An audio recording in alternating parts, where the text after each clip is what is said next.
ఈ సమాజంలో మారుతున్న రోజులు, మారుతున్న పరిస్థితులు, అలాగే అమ్మాయిలకి ఎదురయ్యే సమస్యలకు అన్నిటికీ అమ్మాయిలు చాలా తీవ్రంగా, డేంజర్‌గా, ప్రమాదంగా తయారవుతున్నారు. అలా అని అందరూ కాదు.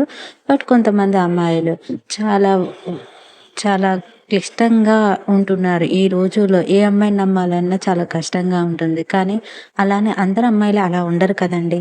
సో, అమ్మాయిలంటేనే స్త్రీ అంటేనే ఒక ఆదిశక్తి అంటారు. స్త్రీయే మాతృమూర్తి కదా! ప్రతి అమ్మాయిని అలా చులకనగా చూడడం, వేరే దృష్టి భావంతో చూడడం ఎంతవరకు రైటు? మన ఇంట్లో అమ్మ లాంటిదే కదా అమ్మాయి అంటే. అమ్మాయిలోనే అమ్మ అనుంది. మరి ఆ పదంలోనే అమ్మాయిని ఎంత మనం మన సంస్కృతంలో అమ్మాయిని స్త్రీలు గౌరవించాలంటారు. కానీ ఇప్పుడు అమ్మాయిలు కూడా చాలా డేంజర్‌గా మారుతున్నారు. ఎవరిని నమ్మాలన్నా చాలా కష్టంగా ఉంది. ఈ రోజుల్లో ఏమిటంటే డబ్బు కోసం ఏదైనా చేసేటట్టు ఉంటున్నారు. పైకి ఒకలాగా నటిస్తూ లోపల ఇంకోలా పెట్టుకుంటున్నారు. అందరూ మాస్కులేసుకొని తిరుగుతున్నారు.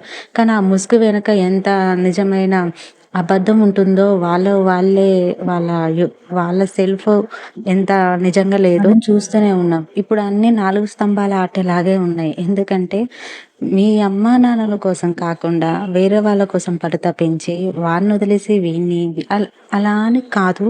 కానీ మనం చేసేది ఒక రైట్ ఉండాలి. మనం చేసేది ఒక రెస్పెక్ట్‌గా ఉండాలి. ఈ సమాజంలో మనం తలెత్తుకొని తిరగాలి. Sorry for background noise video. నన్ను తప్పుగా మాట్లాడుంటే క్షమించండి. Thank you for watching.